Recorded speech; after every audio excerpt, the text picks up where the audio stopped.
3-0 win, is that ready for you? Probably not the right word, really. It's been a frustrating time for us, for sure. But maybe the international break gave us the opportunity to address one or two things. I thought we were more potent in the final third today, and the chances that did come our way, we managed to take, which was good. And at the same time, we managed to keep a clean sheet. So, albeit, there was phases of play. Coventry, a good passing team. And for me, shouldn't be at the foot of the table. And got some good players. So you have to respect the fact that they are going to move the ball around. They did that, but certainly we found space when we won the ball back. And when we did move it forward, we created opportunities and, possibly could have scored more goals. But I was more thrilled really with the clean sheet, the fact that we did the basics better. It could still be an improvement in that area, reducing the opposition to less opportunities to either put the ball in or to protect our own goal. But we're working on that. These things don't happen overnight. It's a process, and we're thankful we've got the points, and we move on to another game on Tuesday. With Josh McGuinness, he sort of capped a really good display, didn't he, with the goal? He deserved it really with the way that he played. Yes, he did, Rich. A really gritty performance from Josh. He's a handful. He's a handful for his country. He's proven a handful in League One also. His work ethic is excellent, and you've always got a chance when you've got somebody working to the limits that he works on a Saturday afternoon. Yeah. With Declan Rudd as well, that seemed to be, I only caught it late, the second save, but it seemed to be a terrific stop, the sort of double save that he made at 1-0. That was important, wasn't it? Yeah, it was 1-0. It was an important save, Rich. And he's not had a lot to do in some of the games, but today he's pulled off a couple of good saves. And to be fair, so did their keeper. I just looked at the save from Josh McGuinness as well. It was a great save by their keeper. So the keepers, were having to be used at times today, and both keepers, I thought, put in decent performances. And Russell, whenever Charlton fans seem to protest, Charlton, the team always seems to win. What was going through your head when the pigs were flying from the crowd? Well, look, the protests. That's what we do in this country, isn't it? We've done it for centuries, haven't we? Whether it's a local protest or whether it's a national protest. I think the important thing is that any protest is done in the right manner, and there's safety attached to it, and nobody's getting hurt, and nobody's getting ridiculed for it. Yeah, and you haven't seen anything like this in your footballing career as manager before? Well, I've seen it. Yeah. Have I been a part of it? Have I been a part of a protest? No, not really. No, but as I say, they've gone on. I'm 56. I was 56 on Monday. There've been lots of protests. Whether it's been the miners' strike, the suffragettes, the great strike of 1928. You won't remember that because you're far too young. There's no need for that, Rich. Okay, Uncle on the front row was there, but no, that's history, isn't it? That's the way it is. But as I say, as long as they're conducted in the right way. And you talk about Pearson. You talk about your clean sheet. Pearson Val looked good today at the back, and you talked about combinations before. Them maturing. Is that an example of it today? Going forward? Well, yeah, I hope so. Piercy was carrying a little bit of a strain actually, but he's a good type, and his voice is invaluable at the back. He's a good organiser, no nonsense defender, and in League One for sure, that's the type that you need. That's your first win in 8 in the league, I think. Is it important to start getting results like that to get the fans back inside? Obviously, they're unhappy.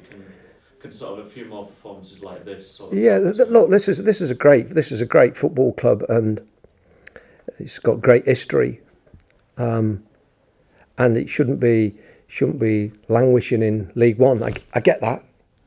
That's why I come here, to try and help put that right. And we're working very hard on and off the field to do that. But get this, it doesn't happen overnight. If you want more, you've got to do more. And if you're going to do more, you've got to work hard. And when you're working hard, you've got to work even harder to make things happen. And there's no quick fix. There's no quick fix in football. So it's a process. You got to work hard, and that's what we're going through. It's a transition. But we'll get there. We'll get there. Okay, so you've obviously got a lot of academy players in the team. How do events like today, do you think, affect it? They obviously know the situation, have been involved in the club for a while. How does it affect them? Well, I think we showed what a strong group we are today. At home, with real focus and a real concentration about what we were trying to do, despite certain stoppages in the game. We managed to retain a real focus and desire to go and win a football match, and that was our jobs today, to do that. Russell, can I ask you about Coventry? Do you think they've Yes. got the quality to get out of trouble this season? Yes, I think they have. They certainly have. My opinion is they certainly have that technical ability to do that. There's some good players, and again some good young players in that side. I can see that with good ability. And I noticed before today's game that in terms of possession, they've had the lion's share in every single game they've played so far this season. So clearly the issues are probably without the ball more than with the ball, although albeit they probably haven't scored as many goals as they would like. So in this league, it's unforgiving if you don't if you don't value the basics, doing the basics right defensively and as a team. I think you've got to defend well as a team, and maybe that's something that Mark, I'm sure, will be working on, and his coaching staff to ensure that you've got to be a difficult team to beat. I think in the first instance, and then find that little bit of quality that can perhaps go and win you a game or two. But do I think they've got enough there? Yeah, I do. I mean, I don't know the characters, but in terms of ability, I would say yes. And we're going through a sort of similar process to you are, the sort of transition through big change of players in the summer. Yes. And they're sort of trying to sort of gel together. I guess it is a time thing. So. Yeah. No, that's what I'm saying. If you want to be more than what you are now, if you want to be more, you've got to do more, and that means more work, and everybody's got to buy into it. And I honestly mean this, and it's a real process, and there is no quick fix. It's not. You might get a little run of results which encourage you, but there is no quick fix. But you don't. In a sense, you don't want that because you want stability, long-term stability in your football club, where you've got something to build on. You don't want to build it on sand, do you? And I can see what's going off there. There's a lot of young players in there with talent, and they'll be learning. They'll be learning through these situations, and they'll be better for it. There's no doubt about that. But it may be the balance of that. I kind of say that older statesman in the team as well in various areas to help those younger ones as well. I'm saying that because that was the situation here a little bit, where I brought in the likes of Pierce, who's got a bit of a voice, brought in Crofty.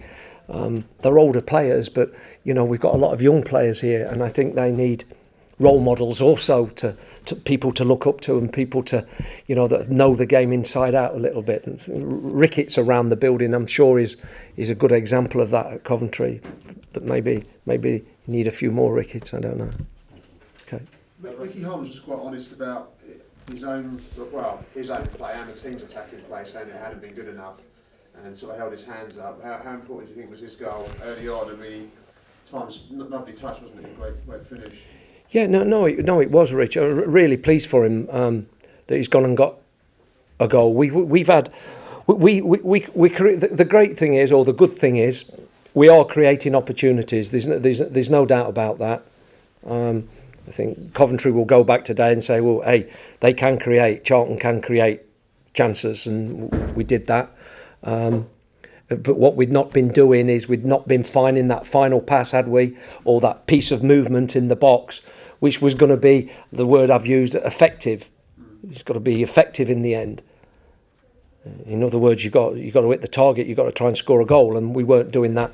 We weren't doing that enough. But no, delighted that Ricky has done that, because that can build confidence and build a little bit of, individual momentum. Sorry, I was going to say that for Ricky Holmes as well, his goals seem to come at an important time. Ease the crowd a little bit, didn't it, after what happened at the start? Do you know, I don't know. I sit here and I don't know when a goal's not important. Honestly, whether it's the first minute, the last minute, there's so many important goals, really. But look, I take your point also. It was the first goal. And I think sometimes the first goal can be massively important, can be crucial. Because in all of these games, in all of the games we've played so far, there's been, apart from us taking an early couple of goals lead against Shrewsbury, they've all been very, very tight. Whether we've been 1-0 up or 1-0 down, all been very tight. So every goal is always, there's always a value to it.